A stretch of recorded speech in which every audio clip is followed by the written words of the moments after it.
having a hard time deciding what kind of haircut I want. Well, high and tight. Like, What are you thinking, man? I don't know. Like, okay, so I had the same haircut from probably 2015 until last year. And then I grew my hair out long and I did a mullet for a bit, which I really like the mullet, but there's just an immaturity about it. So that got X-nayed by my Christine. And I can't tell if I want it to be long or short. I can't figure it out. And I like short better and it's more convenient. And I know it's cleaner and it's a little more professional. But I also got a decent head of hair. Like your dad? Yeah, it's a thick head of hair. So it's like, do I take advantage of like having a little bit of flow? So I'm conflicted. This is my current. How long do you like the length right now? I don't know. This is my Okay. thing. I don't know what I want. I don't know what I like. You wear a hat most of the time? Wear a hat most of the Then time. don't worry about it. I want to go on a hat strike soon. I'm still planning to do that at some point. But I have one on because look. that's funny. I got but I'm trying to sort it out. I know. I get goofy with my hair. I just saw it, so now I go down to a 1, which is almost the wood. Leave a little on top so I can mess it up. And if it flips and it flops and it sticks up or flat, it's all good. Then it grows in. Then for me, short hair is the best. I think short hair is, and it's the most convenient. But yeah, I don't know. If you want to look professional without, see, the thing is, I'll just give you one thing. If you grow it long and you have to take care of it and stuff, it looks like you're trying. And I hate it. I know. I don't like the having.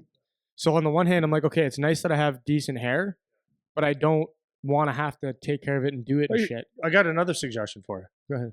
Ask your wife. Well, she also doesn't know. Oh, well then, wife. Yeah. Get someone that knows what she wants. Right? If she can't help you, then Because that's what I do with my clothes. I just ask Christina. I'm like, is this good or no? That's what I do because I don't do that too often. I do that if we're going somewhere where it's like I have to wear a decent Okay, outfit. yeah. You need some approval to All say, I care about is that she cares. She thinks it looks good. If she doesn't think it looks good, then I don't want to wear it because now you don't think I look good, right? Yeah. So And I don't. at the end of the night, you want to make sure she thinks you look That's good. right. Or That's else, yeah. You gotta, yeah. So that's what it's all about at the end of the day. Yeah, I don't know what to tell you. I know. So I'm trying to figure that out. I'm also coming off a sickness, so I I'm know. sure you could hear it in my Do you voice. want to talk about it at all? I don't want to talk at all today, All right. so I might keep it a little short. We are today. going to be a little short today because we've been really busy. You've been sick. It's okay. Going to Minnesota, driving. You know, guess how far of a drive it is? 10, 12? It's over 10, so it'll probably take us 11 and a bit with the stops and shit. So we're going there for 5 days. Well, driving is not It's technically nice. there, but So you're playing at, what's the name of that big rink? Super Rink? I actually don't remember the name of it. Been there when I was coaching Bell Tire. It's amazing. Is it? Yeah. Yeah. So you went there? That's cool. Yeah, I was there. Yeah. Were you guys? Was it Tier 1 that was still a thing when you guys played? Oh, really? Yeah. Tier 1 Elite League. So we're going there. We're also going to potentially tour St. Cloud, which Clarkie actually is arranging. Can you believe that? I'm still waiting for a text that it's not going to work out. That he forgot. Yeah. Yeah. Is it actually arranged? Yeah. So he did his part. I keep You don't double believe and that triple he and had the, yeah. Like I'm waiting for it to be like I can't do it. I'm waiting for that. Yeah. But we'll see. That'll be a good thing to see. And then we're going to the Twins baseball stadium. Oh, nice. And then we're going to. They have a super mall in Minnesota or something. Yeah, it's called the Mall of America. Never been there, but no, that'll be good. That was a good trip. Yeah, so we'll see. So we're It should driving. be nice and cold there too, in Minnesota. It's minus 19 today. Yeah. When I was there, it was cold. Nice, but nice. Nice cold, Crisp cold. Crispy cold. Yeah. Man, I'm such a bitch about the cold right now. Like behind the bench. Yeah, but we walk into this place in the morning. Like honestly, when I go on the ice, come back, and like on days where I'm in this office a little bit more, I don't honestly thaw out till about 7, 8 o'clock at night. Okay, Like a frozen chicken. but I'm like that anywhere.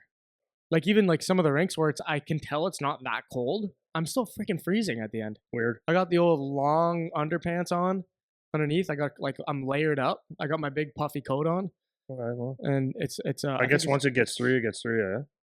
that's what I think it is. One of those. It's one of those things that it only works, or I only warm up if I take like a super hot shower or something. There's no fixing it.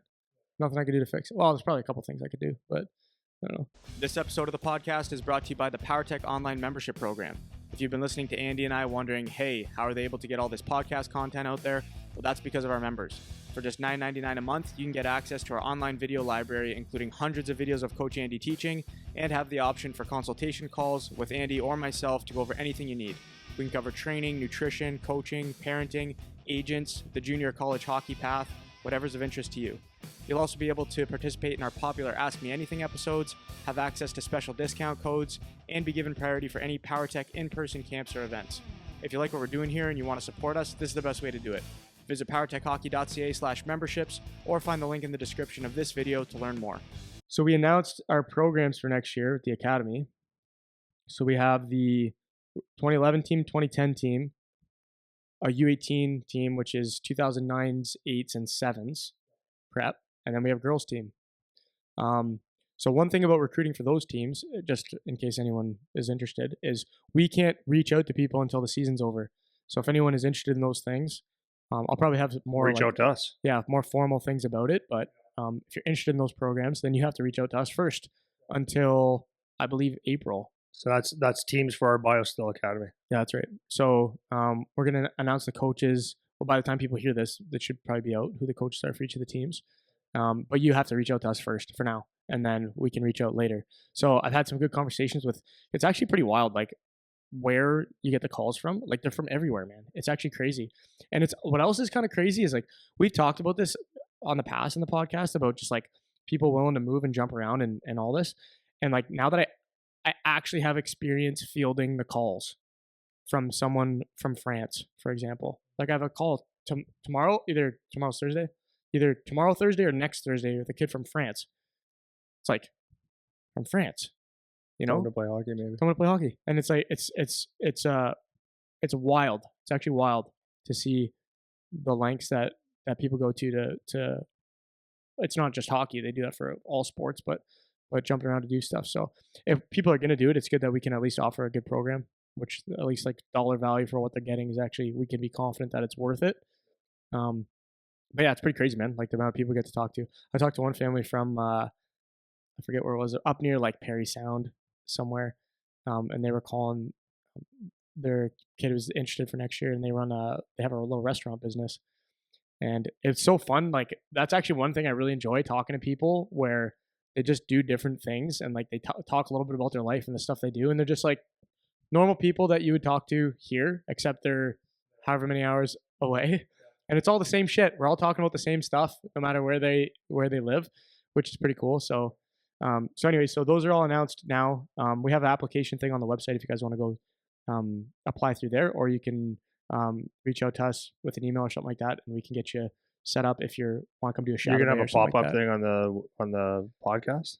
I'll probably put the links and stuff in the bio. I'm not that good at the pop-up stuff, but I might overlay some stuff so people can see it. Well, it's cool. If anybody's interested, like we have a good program here. So if anybody's interested in looking into playing for one of our teams, and then we're gonna have some good spring BioSteel camps and summer BioSteel camps. Yeah, you did a nice job mapping out the summer. Yeah, it's just I know what I know what I want. I know what the kids want. I know how I want it to be really good. So yeah, it's cool. Yeah. So you said you ran into a friend. Oh, dude, I'm so happy. So remember the other day, before we were doing the podcast, you said Andy, there's a big canoe said to say hi and to reach out and I see how excited I got. Yeah, that's right away. Yeah. So the big canoe is my buddy Robbie Canusic. He was a winger when I played in Sudbury for the Sudbury Wolves. He was one of my wingers, and one of the funniest guys I know ever. And I know funny people. In every way. I said, what kind of funny? Yeah, what kind of funny? In every way. Like, if you want an impression, he can do an impression. If you want something spontaneous, if you want a look, if you want like body language, what do you call that? Theatrical? No, but just witty, funny, hilarious, just a big man that is hilarious. So, anyways, I I think you sent it out. Here's Andy's contact. So he was going to call me the next day, and he didn't. But I said, well, I'll call you, and he goes, no, I'll call you. So maybe we're playing a game. I don't know. So, anyways, he's working with the NHL now, as in the development. So what would that be? It's like building. I think because we haven't actually spoke, we've just been texting. I think it's like the building blocks of youth hockey. What's his name again? Rob Knesaurek, Knesaurek. What a name, eh? Yeah, the big canoe. So what does he do? Wow, that's a big man. He's huge. Dude, that's a big man. Got an ass the size of a Volkswagen. It's unbelievable. That's wild. Yeah. Senior VP of Hockey Development and Industry Growth. Yeah. Cool. For the NHL. So he goes, that's what he said. He goes, I'm just flying back from New York. And he went, probably like that. Yeah. You fly back from New York, I'll call you tomorrow. I said, yeah, cool. And then whatever. So anyways, one of the funniest guys ever. So he used to make fun of his family. So he said his dad never, so first of all, his mom was Jamaican and his dad was Hungarian. So he would talk how his parents would talk about him or to him. One would have a heavy Jamaican accent, and one would have a heavy Hungarian accent. And I can't speak like a Jamaican. I probably could, but I'm not going to do it. But his dad would never call him Rob. His dad would call him son of a bitch. So it'd be like, instead of Rob, come here, he goes, son of a bitch, come here. Okay, go away, son of a bitch. But anyways, nonstop, just a clown. So funny. So funny. So then, anyways, so that was good. It was a good Sudbury Wolves weekend for me. So then I was going to watch my kid play the other night, and I didn't have my phone with me, so I'm walking up. I was walking in the rink, and my son's GM went up to me and goes, did you get my note? And I said, no. He goes, oh, you got one of your old teammates waiting for you. I said, oh, where? So Terry Chitteroni. I remember you mentioning this guy. Dude, I was so excited to see him because it's pretty neat. We didn't play that long together. We played 1 year together, but I got a little history here. So anyways, he was at the game because his son is a possible top 5. Like, I guess what was told to me by a couple of GMs, he was in consideration for an exceptional status player last year, and it was just missed it for whatever reason and whatever. So so he was invited to Guelph to watch a game and just to see what Guelph Storm is all about and all that stuff, right? So anyways, I love it. We see each other. So George was telling me that I see him give me so we get up, and this kid, I knew him when he was 16. I was 19 I was 19. And it's just a big hug. He's a man, old man. He's retired from, like, played hockey, became a cop, was up north, made decent money, him and his wife, and because they lived in Marathon, Ontario, bought a house for $60,000. So they didn't have a lot of bills living up there. So anyways, socked it away and moved to the Sioux. I think he is living now. Anyways, talked to him forever. And so it goes back a little bit more. So I played with his cousin. So his cousin's name is Tiger Chitteroni, Mario Chitteroni. So these guys are Northern Ontario, from New Liskeard, Ontario, or Cobalt, one of the two, and tough as they come. So Tiger was 2 years older than me. So he played a year before I did with the Sudbury Wolves. So the first time I ever saw him was at a training camp. Guy was 5'7", 5'8". 5'8's generous, and played hard, like hard. Like he played a hard-nosed style, had some skill, but it was mostly his goals and stuff were scored because he would go through people. So I like Tiger. And I thought it was like, oh, as a kid, I'm going, oh, that little guy is actually pretty good. Well, he was thick and just a fantastic hockey player. I don't know if he drafted to Buffalo, but he signed with Buffalo. And anyways, played in the minors there, and then went to Italy and played a whole bunch of years. But Tiger used to pick me up because I was a rookie. He was a veteran. He used to pick me up in his red Volkswagen every morning to go to the rink, and it didn't have heat.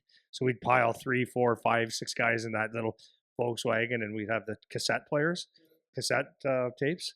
So you'd be driving and you'd have to reach your hand out the window, defrost it, and all that kind of stuff. So like I had so many good memories with Tiger, and he was really good to me as a veteran, right? But what a player! So so talking to Terry when he came into town, he was drafted to us. Tough. So he was, and it's funny when you go back in time because you think someone that was small, some guys that I thought were a lot smaller are actually a hell of a lot bigger than they were, which makes me go, because I'm not the biggest guy, but what makes me go, gee, that's okay. That's what I was playing against. These monsters, they're monsters. Like what I thought 6'2", 6'3" was, like one of my buddies, Tom's, he's about 6'4.5", 6'5", and I always thought he was like maybe a 6'2". He could tie his shoe standing up. His arms are so freaking long, like unbelievable. And so when he fought, you could now that I have a brain, I can understand how he can stretch someone out and not really get hit, because his arms are just like Charlie, actually.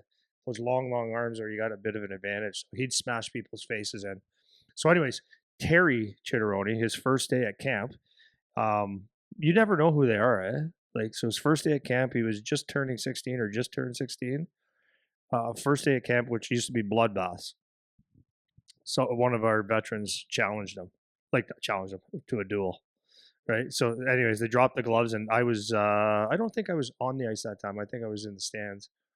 My game was next. So anyways, they dropped him, and this guy, 15, 16 years old, fought our 19-year-old guy, the big defenseman, and throttled him. Beat the wheels off him. Blood everywhere, nose smashed. Like, the guy was like, what just happened? So he would be these guys that can throw fast, but hard. I showed my wife a couple of the fights. She goes, oh, geez, like through your head, right? And hard and fast. I thought he was a little bigger than what he is now. He's 5'11". Tough. So we were talking about that, how he would fight. So we're talking about the difference in the game, right? So I was saying, like, there was a fight that was going to break out in our game, and the guy squared off, and the refs jumped right in. They wouldn't even let them fight. So we laugh, and I go, it's so hard sometimes, man, to watch this, because there's players that would be so good for the game, and he was one of these guys that he goes, yeah, I can't even tell you how many times I fought 3 times in a game. I go, I know. I was there. Crazy. I know. But he would fight like Brad May, or like heavies, and just toe-to-toe, the best fights ever. And like 3 times in a game, dude. Oh yeah, that's crazy. Yeah. So I went to our GM George, and I said, "You realize how tough he was?" He goes, "Yeah, I coached against him." I go, so I was telling the mental skills coach too. I said, like, punched through your head. He was so tough. That's awesome. So anyways, he's got 3 boys, and he listened, and he goes, Andy, you're famous in our house. I go, come on, man. He goes, we all watch your podcast all the time. He goes, I love it. And Tiger, so I reached out to Tiger. And I said, Tiger, I ran into Cherry, just thinking about just saying hi and all that. He goes, I love your podcast, man. I watch it all the time. It's spot on. These are hockey players, right? Not some dork that thinks they know hockey. They're hockey players that have been through it. They've been good. They were the first rounders. And anyways, so he watches the podcast, met his wife. His kids were like, oh, man, we watch it all the time in the house. That's awesome. So anyways, he's got 3 boys that have run through the OHL now. So his oldest one, Mason, was drafted to London. I forget exactly what his story is. I think he played a little bit with the Sudbury Wolves too. Might not be, but he went to the Quebec League. Plays university now, and I think he's got some offers. The next one is I said Mason Hudson, plays for the Sudbury Wolves now, so that's second generation for him. And I think is maybe his second year or first and a half year. And then his youngest one, Brock, is supposed to be drafted like very, very, very high. So, dude, you know what I would do if his son was drafted to Guelph Storm? It would be the best. But the other side of it is it's just good to see it's really cool to see how, like I told him, if any of your kids have a little bit of you or Tiger in you, I want you on my team. I want you to play with my kid. And it would be awesome. But it's just really cool to see how I run into a lot of different people that I played with or played against that have kids, and it's just interesting to see the genetics, what they have from their dad and what they don't have from their dad, and the attitude and all that kind of stuff. It's just it's amazing to watch, man. It's cool. Yeah. This kind of leads me down maybe a little different thread than what I wanted to talk about, was kind of related. Isn't it interesting how, I mean, I don't even know what the numbers would be, but it seems like a lot of guys that are themselves players end up having kids that go on to be players and like good players. And I'm sure there's a I'm sure there's a big split on how many former hockey players have kids that go on to be hockey players that are good versus they go on to have kids that don't even play hockey or aren't good at hockey or whatever. And maybe it's just because you focus on the ones that do have kids that play hockey, that it seems like they have kids that end up being as good or better than they were, or at least have some kind of presence as hockey players. And it's cool to see, like, from to your point, like the genetics of how it gets passed on. And like I said, I don't know any of the numbers on it because I'm sure there's a lot that's not the case for. But one that just popped to mind is Joe McGinley's kid. Well, both kids, because his daughter plays too, but his son just got drafted. What was it, 13th overall or whatever, in this past year's draft. And it's kind of cool to see like the how it gets handed down and how much of an influence, like, I guess, how much of an influence do you feel like it has on the kids? Like, if your dad is someone that played high level or not, like, how much of an influence do you feel like it has on whether or not they're actually a good player, or do you think it's irrelevant? Like, it doesn't matter. Uh, that's a good question, and I think you could split atoms on this, because you can go on one hand this and one hand that. Like, for example, I come from, like, I'm a pretty good athlete. No, I'm a pretty good athlete, right? My brothers are athletes. So my brother was a nationally ranked or internationally ranked boxer. My other brother was a professional goalie. But we're all good in all sports. I'm not too bad at the things that I do. Um, my parents couldn't walk and chew gum. Where did it come from? Isn't that wild? So there's Yeah. there's the thing is, like, what made us. Now, I had an uncle that played hockey. He played, like, it wasn't played. He played hockey. Like, I'm not saying he was great at it, but in our eyes, he was the best goalie around. But for whatever reason, me, that's what I wanted to. I was attracted to hockey. I have, like, all the other uncles and aunts and family members that I have no clue where it came from. They don't never played. But I gravitated at the earliest of ages of being a hockey player. Now, maybe did it help because my grandfather bought me a hockey stick and a pair of skates, and that's what I started to do. But I was interested in it. Apparently, I don't remember. I was in diapers, but I was interested in hockey. Then I had a brother. So was it the competitive? Well, he would have been in diapers too, before diapers. But anyways, as we started to grow, um, was it the competitiveness? Like, we played, and that's what we did. We just played a lot of sports together that made us athletes. Because some guys play a lot of sports and they're just not very good, right? But then I look at Uncle Frank would come around a lot, and and Uncle Jesse as well, and they'd be doing stuff like they couldn't sit with this pen, right? This pen would not be able to sit there. It would be flipped around. Watch this, throw it over the back, catch it. You do it, and we'd be doing stuff like that. And then Jesse would go, or Frank would go, here, put a whole bunch of coins on their elbows like that, and then they'd say, okay, try catch them. So you try catch them. And he goes, yeah, but try to go like 1, 2, 3, 4. And we do a lot of stuff like that. There's a lot of hand-eye coordination stuff, just a lot of pissing around, like stuff like that. So was that the stages of your brain development or the athleticism just coming in very small ways that you would never know? We had an outdoor rink beside us, like in our first house that we lived in, that, like, I would have been in grade 1. So the neighbor had the pad of ice in the backyard. So we were out there every single day.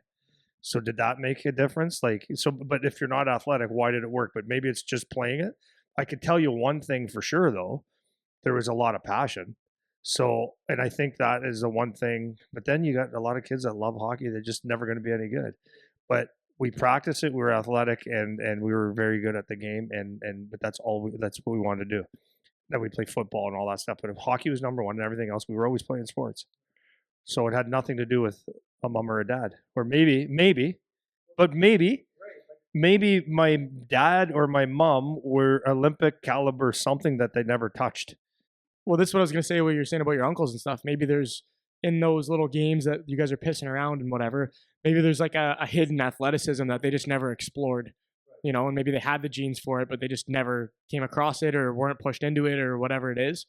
But then on the flip side, like I think about in my family, like I am the only person in my family and extended family, both sides, that I can think of right now that played any type of high level sport. Like they played some sports, like they played soccer for a couple of years or baseball or whatever, but they never really pursued it. I'm the only one in all of my family that ever played higher level organized sports on either side. And like I think about what my parents did with me. Like my dad liked hockey when he was a kid. He never got to play organized hockey, but he liked playing hockey and he liked playing sports. And my dad was a good athlete, but he didn't play a lot of organized sports. He did the same thing with me that he did with my brother. And my brother just like loved it. I loved it. My brother didn't take to it, you know. And like the genetic component of it is super interesting. And like if my brother was born first and I was born second, would it have been the same? Like would my brother have still not been interested and I was interested as the second kid, or did it have to do with the fact of, you know, so like thinking about how the environmental components versus the genetic components end up making an athlete is super interesting. And you can't know, like doing studies on that kind of stuff would be so difficult because there's so many different variables that would go into, you know, projecting what kid is going to end up where or what they're going to be interested in. And there's books on it, right? Like, and then you wonder if the books, what's the studies actually say, or what's like, there's, how do you say a study is, it's a sentence. Like if it's valid? Yeah, valid. Like so for example, like, if you like the books do some things, but you can skew results. Yeah, it's confounded. Okay, is that what it is? But like, for example, like you could say, like if you do a fitness, they say, okay, we did subjects of 100 people, and all they did was 20 minutes of weightlifting 3 times a week, and whatever, 3 walks of an hour a week, and they lost X amount of pounds. It's like, okay, that's fine. So is that the answer for everybody? Well, no, because if you sit on the couch and eat horseshit food every day, and then you stop eating horseshit food and just start going for a walk and lifting weights, you've moved. So and your biggest exercise is changing the channel. That's you haven't moved, so now you're moving. You're going to get results. Now take that same study and do it with an actual athlete that's in good shape. It's like they're probably going to get fatter. So like that's what I mean about the studies. But there are books that show either way. Well, the one that popped into my head while you were talking was if you're a vegetarian, like in most studies, if you study just diets in general, people that are vegetarians are healthier than people that eat meat on average. But they started figuring out like this, they call it the healthy user bias. Like if you're someone who's a vegetarian, that means you're someone who pays attention to diet, which means you're probably more likely to have all these other healthy lifestyle factors. So is it the diet, or is it the fact that you also care about exercising and doing these other things? Whereas the people that eat meat are less likely to do those other healthy habits. So is it the diet, or is it the habits, or whatever? So it's hard to tell. If you go to a vegetarian party, right, you're going to see probably leaner people, just obviously because of that. You go to a outdoor barbecue, you're going to see beards and beer to go to with the barbecue. Bud Lights and beards. Yeah, that's right. Well, so and it is an interesting thing to see though. Like we were just talking before we started recording about some of these younger kids that are jumping up or thinking of jumping up from A or double A or whatever to triple A. And one of the kids that we were talking about, the dad played in the NHL, and we were just talking with Justin. He was saying that the kid is like the best player, like by far, like he's the best player around. But then he said in the same breath, the other son wasn't the best player around. Now he's starting to become a pretty good player as he's getting older, but like he wasn't when he was young. So here you have a NHL, this guy's an NHL dad, or played in the NHL, works in the NHL, and you go down, coach in the NHL, and you looked at it as 2 kids, and it's like totally different situations depending on the kid. So that kind of stuff is super interesting to me, just how it just happens. And that's why, like, we talk so much about, like, there's only so much you can actually control, you know? So, like, you say this more than I do. What are you getting all bent out of shape for? You can only control so many things. And this being one of them is just the kid might just not have it. He might have it. He might decide he's interested. He might not.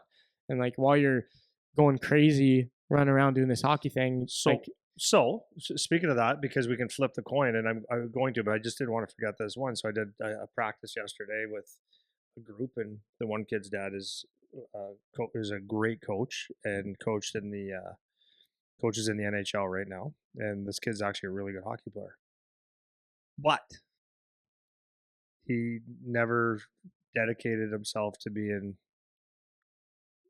really good.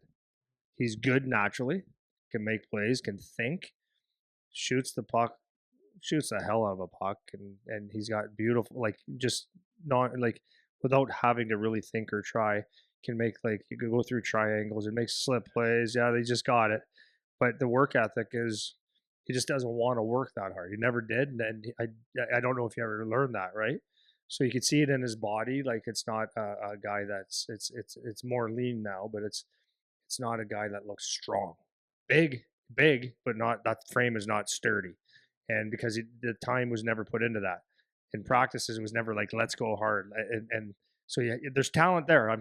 Lots of talent, but it's never been. And now Dad pushed it, so there's, like, now what happens now? So you got a kid with talent, got a kid with not so much work ethic, and you got a dad that is pushing the shit out of it, and every time he gets pushed, not yeah, pushed. I'll call it pushed.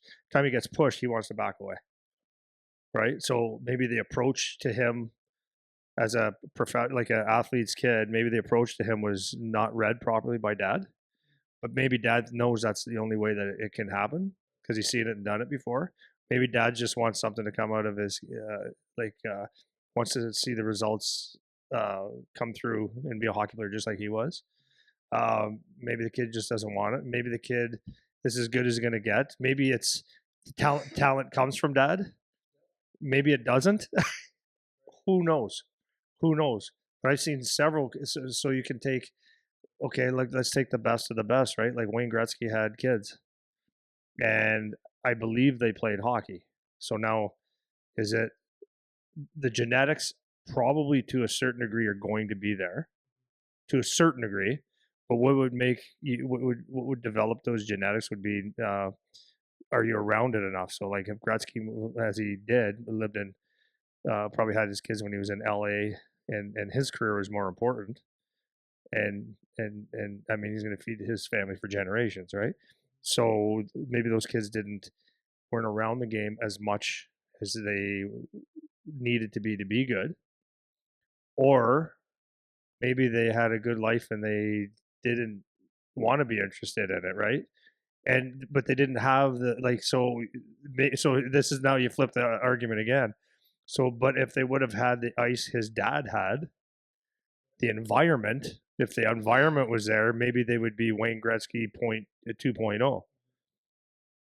But, like, so there's so many variables to that, right? Because now if you take it now and then flip it the other way, if Gretzky didn't have his backyard rink, would he be Wayne Gretzky, like, just doing his daily thing, right?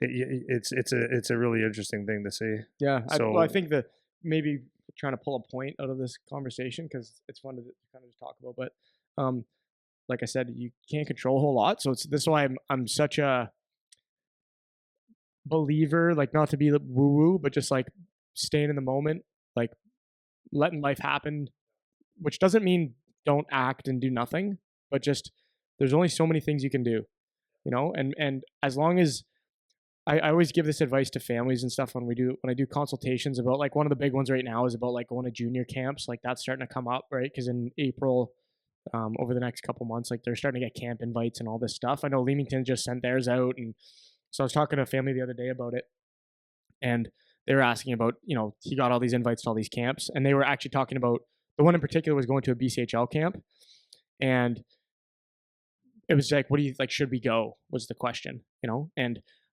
I say the same thing to everybody. Like, if it's not a pain in the ass, if you can afford it, if the logistics work out for your family, then you want to go for an experience, that's great. If you were someone they really wanted on the team, they'd be contacting you more personally, right? So that's the gist of what I normally say to people.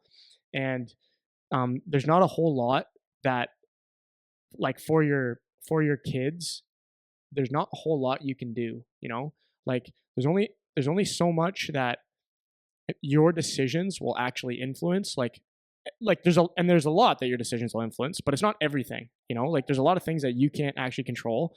So my advice is always just make the best decisions you can make with the information that you have at the time. And that's kind of something that for myself that I personally live by is like, sometimes you don't have all the information, but you have to make a decision, and like I'm finding this even like with the business now, like when we're making certain decisions on how much something should be or what kind of program to run or what kind of timing it should be. It's like sometimes I don't know all the information, but I have to still make a choice because like the choice has to be now, and so like I can't be mad at myself later for the choice I made right now because I didn't know any different than what I had right now, and so that's one of the things I say to parents and players frequently when I have these conversations is just do the best you can with what you got and don't like let it go after that. Let it go after that because what's going to happen is what's going to happen. And it might be good. It might be bad. It might be based on what you did. It might have nothing to do with what you did. And you just don't know. Like this whole conversation we're having is like, it's just, you just don't know. And then, but even you saying that, like I had to do that with my kid, is because you'll go nuts as a parent if you don't let it go. You can't worry about everything because he's going to be what he's going to be. And, but that's the next question. Is it, when do you let it go? Because if you let it go too soon or not push the right buttons or talk about the right things, then that could be the detriment too. If the base level you have to be, doesn't matter, a base level of skill to get to any certain level. But after that, it's like there are certain things. Like I know many ways where I've and in a lot of ways my son wouldn't even know how important it was, but I've had conversations with him or spoke to him in certain ways that he has no idea how helpful that was. Like for one, I hope he doesn't get pissed at me here, but there was a point in the season not too long ago that something I said to him, he said to the team. But I told him this when he was 14 or 15. So they were, I guess the coach came in and it was a rip fest, like in between periods. Just like tore the paint off the walls. So the guys are like, oh man, he's pissed, whatever. So Charlie, I guess he's went in the dressing room. Was guys, don't listen to the tone. Just listen to his words. Of course he's gonna yell, but it doesn't matter. Listen to the tone. Don't listen to the words. Don't listen to the tone. Yeah, that's so funny. How many times have you said that on this podcast? How many times have I said that? Yeah. And he went up in an OHL room and settled everybody down and said, okay, he's not mad. He's just saying whatever he wanted us to execute. He could have said it in this voice or he could have screamed it. It's what are the words? So like it's those little coaching cues that like, if you're fortunate enough to give your kid good coaching cues or life cues, then they can see things happen in life and they can actually make sense of it. You know what I mean? Whereas if if you give them the wrong impression, or if you tell them if you don't teach them to stay present, to stay in the moment, control all those different things, maybe he goes, okay, coach is pissed, I'm gonna go out there and I'm gonna run the goalie, which is cool, which is great in some ways, but it might not be the best thing for your team, but it might be. But if that's just your reaction, okay, I got to do something stupid because the coach is nuts, I'm going to show him I'm nuts too, but without being able to dissect it and say, okay, how does this apply? Right. So, and this is why it's so helpful if like for athletes that you actually are still an intelligent person. Like we talk about this a lot, how there's like different kinds of intelligence. And like there's a kid that I'm thinking of right now. He's a really good player. If you talk to him and this probably would apply to Charlie as well. You talk to him in terms of, academics and books and this kind of stuff. And it's just not there. But then you watch him play a sport or you watch him interact with their team and it's like, wow, that's a smart kid. And it's a different kind of smart, and that's why it's really valuable to try to develop some of these mental skills, because without it, being in a dorky sense, in the academic sense, being intelligent, like these are skills that are super, super helpful even for your sport, but back to kind of what you brought up is as the parent, when do you stop, or when do you just let it go? And there's not a line, but I go back to kind of what I just said, maybe a different way of saying it is all you can do is your honest best. right? And it has to be your honest best. It can't just be like you're pretending to yourself that you're doing your best. So whether you're the parent or the player or whatever, if you're going to give advice to your kid, as long as within your own moral compass, you know that you're honestly trying to do the best that you can with what information you have, whether it's giving advice, if it's a coach, whether you're giving coaching cues, if it's a player, whether you're just trying to figure it out. And you can tell within yourself if you're being honest or not, because you don't get away with it to yourself. Like you might get away with being like deceptive about what you're doing to other people. Maybe you can fake someone else out, but you can't fake yourself out. Like, internally if you're bullshitting or you're not. So if, as long as you're being honest with yourself about doing the best you can with what information you have to make some of these decisions or to give guidance or to coach or to give a cue, that is all you can do. And so if in your mind, like for you, maybe with when you're talking to any of the guys you work with, not even just Charlie, it's like in your head, I would guess if I'm you, when you stop is when in your internals, you're like, okay, it's time to stop, And I think that if you're doing it honestly, and that's the caveat to it, if you're doing it honestly, that's the best that you can actually do. And if it goes well or it doesn't go well, at least you can look back and say, I did everything I could do. I did it the best way I could do with what I did at the time. And this is what I think about, like, for using a personal example with my own playing career. When I look back playing, I'm starting to miss playing now, by the way. It just started to hit me again. I was good for about the first 4 years. I'm 7 years out playing a game. For the first 4 years or so, maybe 5, I was like, meh, whatever. And maybe it's now because I'm like there at the games every day and seeing it, but I'm starting to miss it a little bit, the actual playing part. But when I look back on my own playing career, there are key decisions that I know, had I made a different decision, could have completely changed like what happened to me as a player. But I couldn't make a better decision than what I made at the time. So like when I look back in hindsight, there was a better decision to be made. Like I could have done something different, but I didn't know. So I can look back with a little bit of relief isn't the word that I want, but something like relief about it, where it's like I'm not regretting my decision making because I honestly did the best that I could do. I didn't know there was a better choice and I chose to do the wrong thing. Like I thought I was doing the right things. And now when I look back and I correct myself, I correct my past self, and I'm like, I could have made a better decision there. I know, like, there are moments in my head where I know, like, that could have been a better decision. That could have been a better decision. I could have done that differently.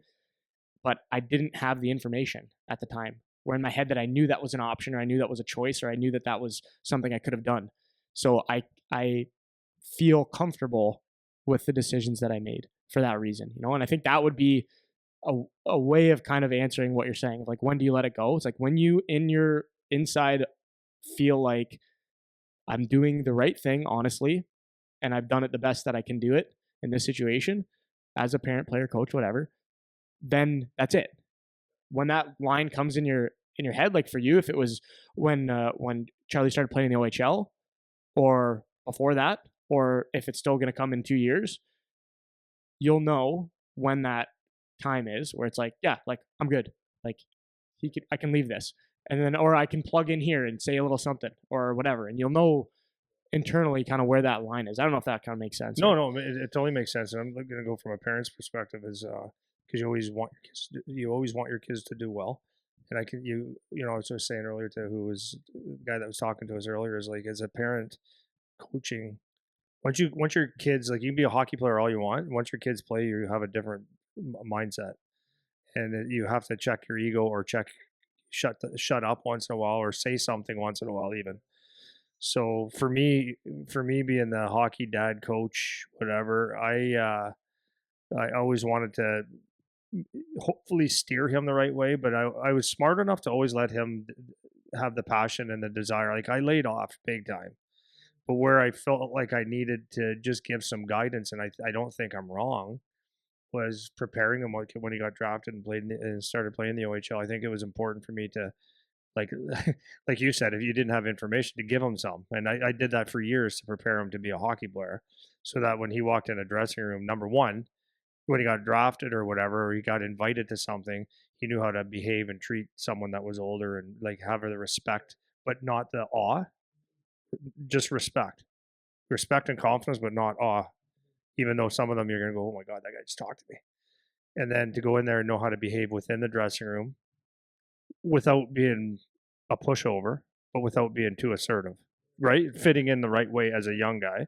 It's going on the ice, and now it's your time to be assertive. Don't be a pushover whatsoever. In fact, if anybody wants to say something to you, then eat my stick. Like that's where it's got to go. And then it's just the day in, day out stuff where it's like, okay, teach, hopefully teach them how to not be a wiener in the room. Like, I mean, as a team, like everyone's going to go out and you have to go out once in a while. But that doesn't mean that you have to go out and be shit faced every night. But you have to figure out how to navigate and have some. So those are the main things I worried about. And then as far as the hockey goes, I knew that it's going to be time, and I knew that that's part's going to be up to him.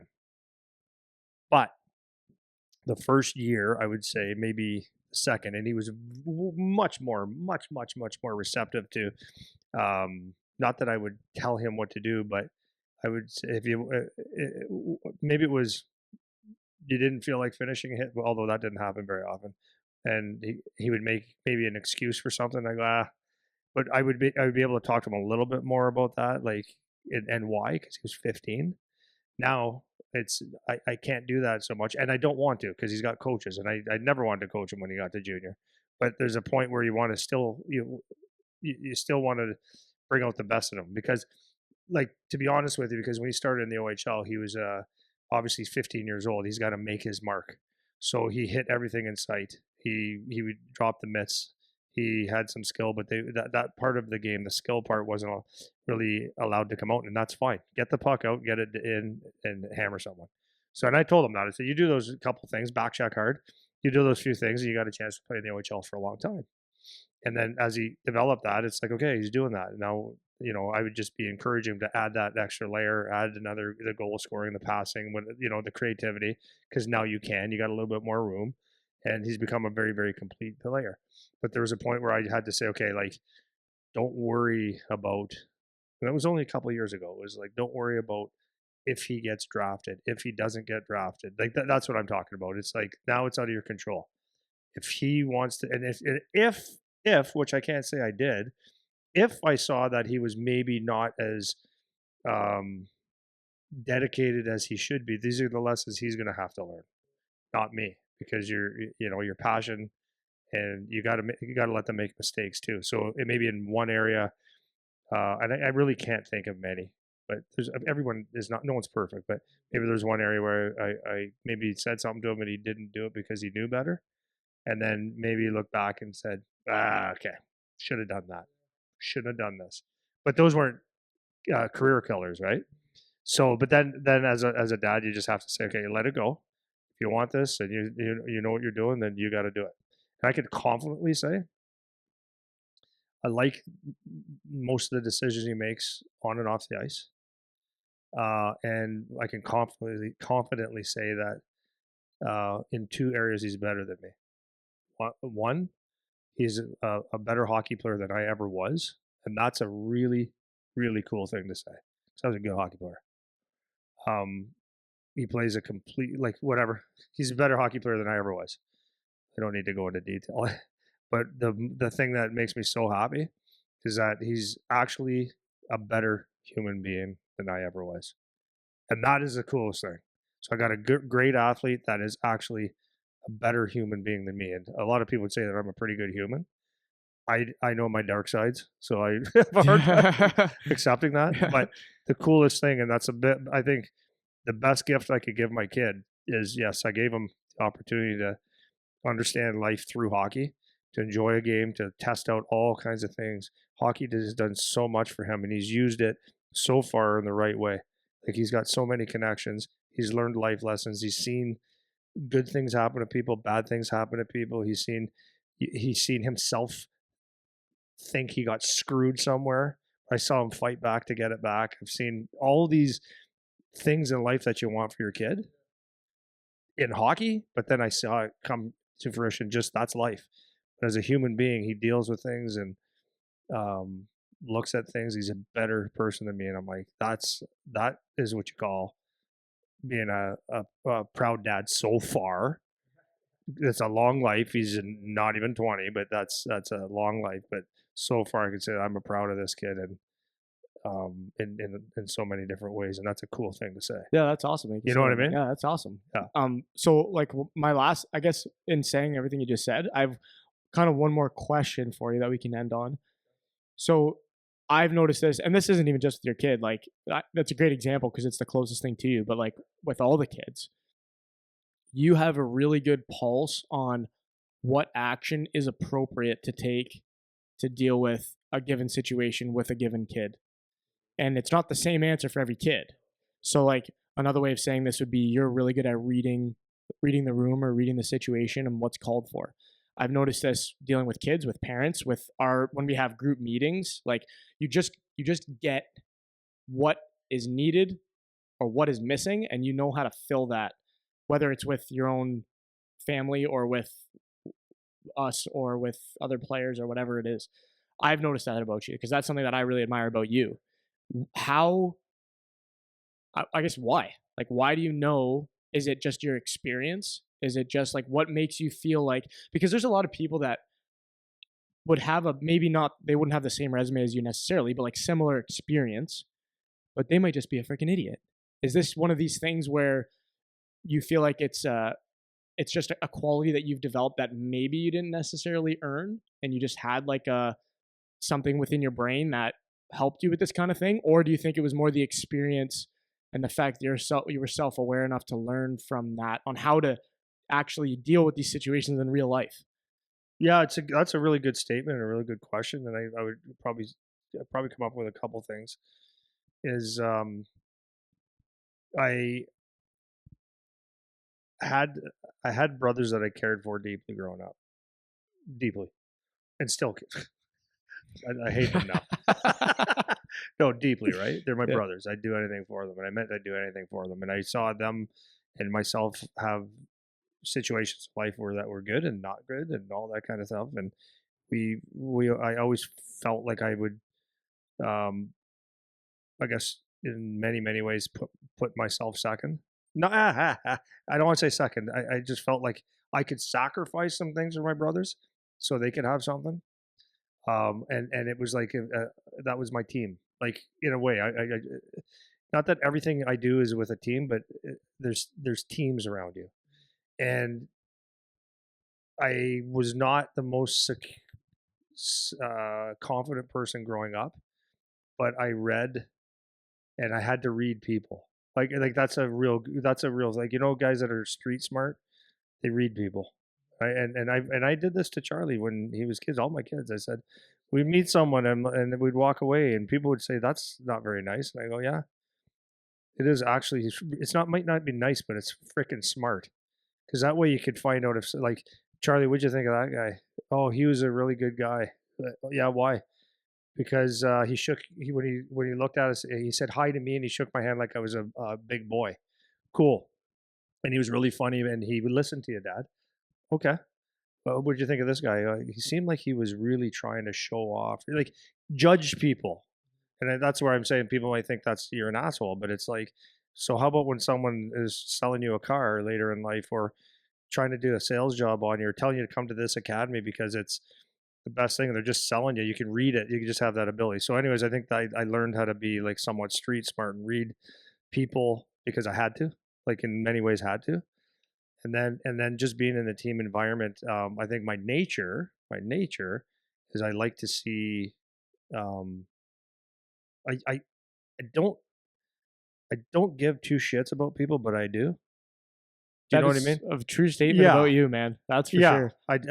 Like I'd rather not talk to you most likely, but if I do talk to you and I like you, or if you ask me something, I'll give you a sincere answer. Yeah. So I think like That's exactly you to a yeah, T, man. yeah, I don't care, but I do. yeah, yeah. To So a T. I feel like when it comes to like, and that's what I say my job is in life is not about teaching hockey. It is, but it's about teaching hockey. It's about creating a good team environment. It's about noticing, okay, you're swimming in something and I can help you a little bit. Okay, I need to do that, right? Or I should do that. But it's about creating a team and making people's lives better if you can. And I don't go out of my way necessarily to do that, but you can. I feel like it makes an effect on people. I think anybody who wants to work with me or for me or whatever, it used to be for me, now it's with me. I want them to feel like they're helping me be better at what I do, and I'm learning something from this person. And what a good guy! Like, yeah, like I know I could trust him, and that's what I've always wanted in a room. I don't like dicks. So, like, if I'm working with you, or if I could just take the focus off myself, like a lot of the times, and just let other people be good at what they do. I think it's the rising tide raises all ships, right? So that's all. That's all. Yeah, that's cool, man. You're a cool person to learn from. Yeah. So, we didn't talk about anything that I want to talk about. I know. Isn't that just what happens? Yeah, I know. Next time. That was solid, man. Yeah. Okay, I'm gonna stop. Okay. Ciao.